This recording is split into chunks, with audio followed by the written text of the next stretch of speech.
ಸ್ನೇಹಿತರೆ ನಮಸ್ಕಾರ. 2025 ವರ್ಷ ಕಳೀತು, 2026 ವರ್ಷ ಬಂದಿದೆ. ಈ ಹೊಸ ವರ್ಷ ಹೇಗಿದೆ ಇದರಲ್ಲಿ ಈಗ ನಾನು ಹೇಳೋದಕ್ಕೆ ಹೊರಟಿರೋದು ಕುಂಭ ರಾಶಿಯವರ ಬಗ್ಗೆ. ಮೊದಲನೇದಾಗಿ ಇದೇನು ನಿಮ್ಮ ಈ ವರ್ಷದ ಒಂದು ಸಂಪೂರ್ಣವಾದಂಥ ಭವಿಷ್ಯ ಅಂತ ಹೇಳಲಿಕ್ಕಾಗಲ್ಲ.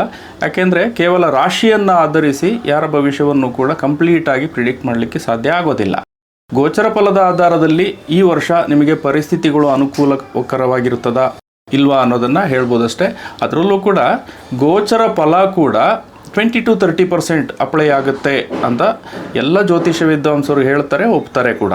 ಸೊ ಹಂಗಾಗಿ ಈ ಗೋಚರ ಫಲ ಅಥವಾ ಈ ರಾಶಿ ಫಲ ಅಂತ ಏನಿದೆಯೋ ಇದೇ ನಿಮ್ಮ ಸಂಪೂರ್ಣವಾದಂಥ ಭವಿಷ್ಯ, ಇದೇ ನಿಮ್ಮ ಈ ವರ್ಷದ ಸಂಪೂರ್ಣವಾದಂಥ ಫಲ ಅಂತ ಅಂದ್ಕೊಳ್ಳೋದು ಬೇಡ ಅಂತ ಹೇಳ್ತೀನಿ. ಯಾಕೆಂದರೆ ಒಬ್ಬರ ಭವಿಷ್ಯವನ್ನು ಕಂಪ್ಲೀಟಾಗಿ ಪ್ರಿಡಿಕ್ಟ್ ಮಾಡಬೇಕು ಅಂದರೆ ಅವರ ಜಾತಕ ಜನ್ಮಕುಂಡಲಿ ಬೇಕೇ ಬೇಕು.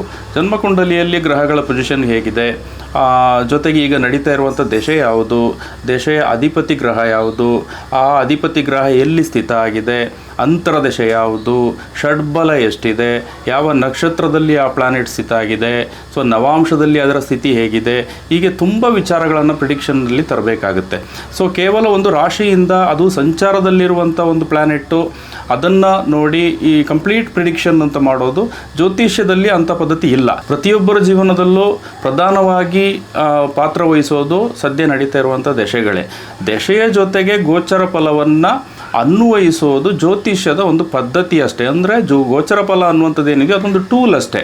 ಸೊ ಅದೇ ಕಂಪ್ಲೀಟ್ ಭವಿಷ್ಯ ಆಗಲ್ಲ. ಲಾಜಿಕಲಿ ನೋಡಿದ್ರೂ ಕೂಡ ಈಗ ಭಾರತದಲ್ಲಿ 140 ಕೋಟಿ ಜನಸಂಖ್ಯೆ ಇದೆ ಅಂದಾಜು ಪ್ರಕಾರ.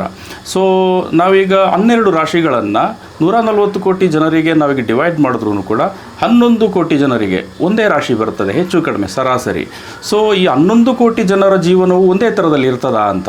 ಸೊ ಹಂಗಾಗಿ ಈ ರಾಶಿಯಿಂದ ನೋಡುವಂಥ ಅಥವಾ ರಾಶಿಯಿಂದ ಹೇಳುವಂಥ ಪ್ರಿಡಿಕ್ಷನ್ನು ಇದು ಕಂಪ್ಲೀಟ್ ಪ್ರಿಡಿಕ್ಷನ್ ಆಗಲಿಕ್ಕೆ ಸಾಧ್ಯ ಇಲ್ಲ. ಇನ್ನು 2026ರಲ್ಲಿ ಗೋಚರ ಫಲ ಹೇಗಿದೆ ಅಂತ ನೋಡೋದಾದರೆ ಇಲ್ಲಿ ಪ್ರಧಾನವಾಗಿ 2 ಗ್ರಹಗಳನ್ನು ತಗೊಳ್ಳಲಾಗುತ್ತೆ, ಒಂದು ಶನಿ ಮತ್ತೊಂದು ಗುರು.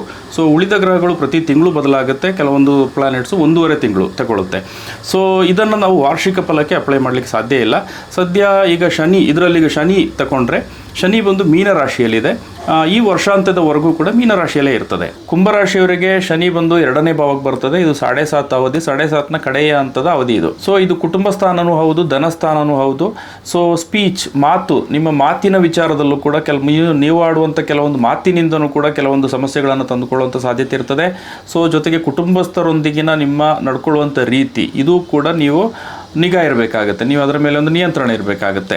ಆದರೆ ಇಲ್ಲಿ ದಶೆಯನ್ನು ಪ್ರಧಾನವಾಗಿ ಪರಿಗಣಿಸಬೇಕಾಗುತ್ತೆ. ದಶೆ ಚೆನ್ನಾಗಿತ್ತು ಅಂದರೆ ಏನು ದೊಡ್ಡ ಸಮಸ್ಯೆಗಳೇನು ಬರೋದಿಲ್ಲ.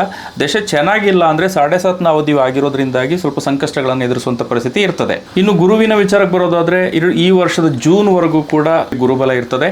ಸೊ ಜೂನ್ ನಂತರ ಗುರುಬಲ ಇರೋದಿಲ್ಲ. ಸೊ ಹಂಗಾಗಿ ಏನಾದರೂ ಮದುವೆ, ಮಂಗಳ ಕಾರ್ಯಗಳು, ಹೊಸ ಆಲೋಚನೆಗಳು ಇಂಥದ್ದೆಲ್ಲ ನೀವೇನಾದರೂ ಕೈಗೊಳ್ಳುವಂಥದ್ದಿದ್ದರೆ ಜೂನ್ ಒಳಗಡೆ ಇದು ಅವಧಿ ಚೆನ್ನಾಗಿದೆ.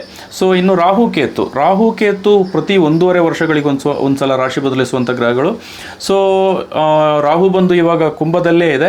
ಸೊ ಇದು ಜನ್ಮರಾಶಿ ಆಗುತ್ತೆ. ಕೇತು ಬಂದು 7ಮ ಭಾವದಲ್ಲಿದೆ. ಸೊ ಜನ್ಮರಾಶಿಯಲ್ಲೇ ರಾಹು ಇರೋದು ಇದು ಓವರಾಲ್ ಜೀವನದಲ್ಲಿ ಒಂದು ಸಂತೃಪ್ತಿಗೆ ಕೊರತೆ ಇರ್ತದೆ. ಸೊ ಏನೇ ಮಾಡಿದ್ರೂ ಕೂಡ ಒಂದು ಸಮಾಧಾನ ಇಲ್ಲ ಅನ್ನುವಂಥ ಪರಿಸ್ಥಿತಿಯಲ್ಲಿ ಜೀವನ ಕಳೀತಾ ಇರ್ತದೆ. ಸೊ ಈ ವರ್ಷದ ಡಿಸೆಂಬರ್ವರೆಗೂ ಕೂಡ ಹೆಚ್ಚು ಕಡಿಮೆ ಇದೇ ಪರಿಸ್ಥಿತಿ ಇರ್ತದೆ. ಜೀವನದಲ್ಲಿ ಎಲ್ಲವೂ ನಡೀತಾ ಇರ್ತದೆ, ಆದ್ರೂ ಕೂಡ ಒಂದು ಸಂತೃಪ್ತಿ ಅನ್ನೋದು ಸಿಗ್ತಾ ಇರೋದಿಲ್ಲ. ಸೊ ಓವರಾಲ್ ನೋಡೋದಾದರೆ ಕುಂಭರಾಶಿಯವರಿಗೆ ದಶೆಯೇ ಇಲ್ಲಿ ಪ್ರಧಾನ ಪಾತ್ರ ವಹಿಸೋದು. ಇನ್ನು ಮುಗಿಸೋದಕ್ಕೆ ಮೊದಲು ಒಂದು ಬಹಳ ಪ್ರಮುಖವಾದ ವಿಚಾರವನ್ನು ನಾನು ಎಕ್ಸ್ಪ್ಲೈನ್ ಮಾಡಬೇಕು. ಇದೇನು ನಾವು 2025ರಿಂದ 26ನೇ ವರ್ಷಕ್ಕೆ ಏನು ಕ್ಯಾಲೆಂಡರ್ ಇಯರ್ ಬದಲಾಗಿದೆಯೋ ಈ ಕ್ಯಾಲೆಂಡರ್ ಏನಿದೆಯೋ ಇದು ಬಂದು ಗ್ರೆಗೋರಿಯನ್ ಕ್ಯಾಲೆಂಡರ್ ಅಂತ ಹೇಳ್ತೀವಿ. ಅಂದರೆ ಇಂಗ್ಲೀಷ್ ಕ್ಯಾಲೆಂಡರ್ ಅಂತ ನಾವೇನು ಹೇಳ್ತೀವಿ, ಇದು ಗ್ರೆಗೋರಿಯನ್ ಕ್ಯಾಲೆಂಡರ್. ಇದರ ಮೂಲ ಬಂದು ಯುರೋಪ್. ಸೊ ಇದು ಜಾರಿಗೆ ಬಂದಿರೋದೇ 16ನೇ ಶತಮಾನದಿಂದ. 16ನೇ ಶತಮಾನ ಅಂದರೆ ನಾವೀಗ ಏನು 21ನೇ ಶತಮಾನದಲ್ಲಿ ಇದ್ದೀವಿ. ಅಂದರೆ ಹೆಚ್ಚು ಕಡಿಮೆ ಒಂದು 500 ವರ್ಷಗಳಿಂದ ಈ ಕ್ಯಾಲೆಂಡರ್ ಜಾರಿಯಲ್ಲಿದೆ. ಸೊ ಈ ಕ್ಯಾಲೆಂಡರ್ನಲ್ಲಿ ವರ್ಷ ಬದಲಾಗೋದಕ್ಕೂ ಏನು ಆಸ್ಟ್ರಾಲಜಿಕಲ್ ಫ್ಯಾಕ್ಟರ್ಗಳು ಅಂತ ಏನಿದೆಯೋ ಈ ಬದಲಾವಣೆಗಳಿಗೂ ಯಾವುದೇ ಸಂಬಂಧ ಇರೋದಿಲ್ಲ. ನಿಮಗೆ ಇಲ್ಲಿ ನೋಡಿ ಒಂದು ಎಕ್ಸಾಂಪಲ್ ತೋರಿಸ್ತೀನಿ.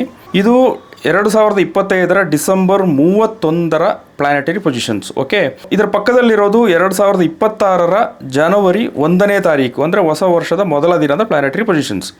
ಸೊ 25ರ ಕಡೆಯ ದಿನ, 25ರ ಏನು ವರ್ಷದ ಕೊನೆಯ ದಿನ ಏನಿದೆಯೋ 26ನೇ ವರ್ಷದ ಮೊದಲ ದಿನ ಏನಿದೆಯೋ ಎರಡರಲ್ಲೂ ಕೂಡ ಏನು ಪ್ಲಾನೆಟರಿ ಪೊಸಿಷನ್ಸ್ ಏನಿದೆಯಲ್ಲ ಸೇಮ್ ಟು ಸೇಮ್ ಇದೆ ನೋಡಿ.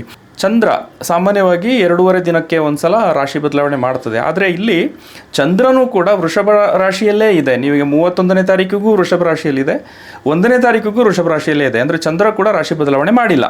ಸೊ ನಾವು ಫಾಲೋ ಮಾಡ್ತಾ ಇರುವಂಥ ಇಂಗ್ಲೀಷ್ ಕ್ಯಾಲೆಂಡರ್ಗೂ ಈ ಆಸ್ಟ್ರಾಲಜಿಕಲ್ ಫ್ಯಾಕ್ಟರ್ಗಳಿಗೂ ಏನು ಬದಲಾವಣೆ ಅನ್ನೋದೇನಿದೆಯೋ ಅದಕ್ಕೂ ಸಂಬಂಧ ಇಲ್ಲ ಅನ್ನೋದು ನಿಮ್ಗೆ ಇಲ್ಲೇ ಗೊತ್ತಾಗ್ತಾ ಇದೆ. ಜ್ಯೋತಿಷ್ಯದಲ್ಲಿ ಸಾಮಾನ್ಯವಾಗಿ ಫಾಲೋ ಮಾಡೋದು ನಮ್ಮ ಭಾರತೀಯ ಪಂಚಾಂಗವನ್ನು. ಭಾರತೀಯ ಪಂಚಾಂಗದಲ್ಲಿ ಆ್ಯಕ್ಚುಲಿ ತಿಥಿಗಳು, ನಕ್ಷತ್ರಗಳು ಇಂಥದ್ದೆಲ್ಲ ಬದಲಾವಣೆ ಆದಾಗಲೇ ವರ್ಷ, ತಿಂಗಳು, ದಿನ ಅಂತ ಬದಲಾಗೋದು. ನಾನು ಆಗಲೇ ಹೇಳ್ದಂಗೆ ಏನು ನಮ್ಮ ಇಂಗ್ಲೀಷ್ ಕ್ಯಾಲೆಂಡರ್ ಜಾರಿಗೆ ಬಂತೋ ಇದಕ್ಕೂ ತುಂಬ ಶತಮಾನಗಳ ಹಿಂದಿನಿಂದನೇ ಭಾರತದಲ್ಲಿ ಜ್ಯೋತಿಷ್ಯ ಇದೆ.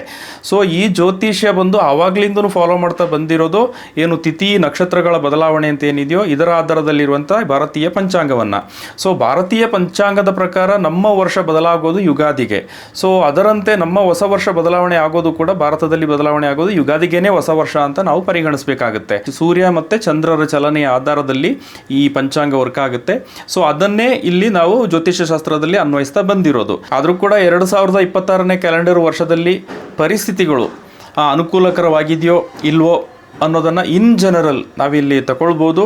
ಸೊ 2026ನೇ ವರ್ಷ ಏನಿದೆಯೋ ಪ್ರತಿಯೊಬ್ಬರಿಗೂ ಒಳ್ಳೆಯ ವರ್ಷವಾಗಿರಲಿ, ಪ್ರತಿಯೊಬ್ಬರ ಕನಸು ಈಡೇರಲಿ, ಬದುಕು ಹಸನಾಗಲಿ. ಸರ್ವೇ ಜನ ಸುಖಿನೋ ಭವಂತು. ನಮಸ್ಕಾರ.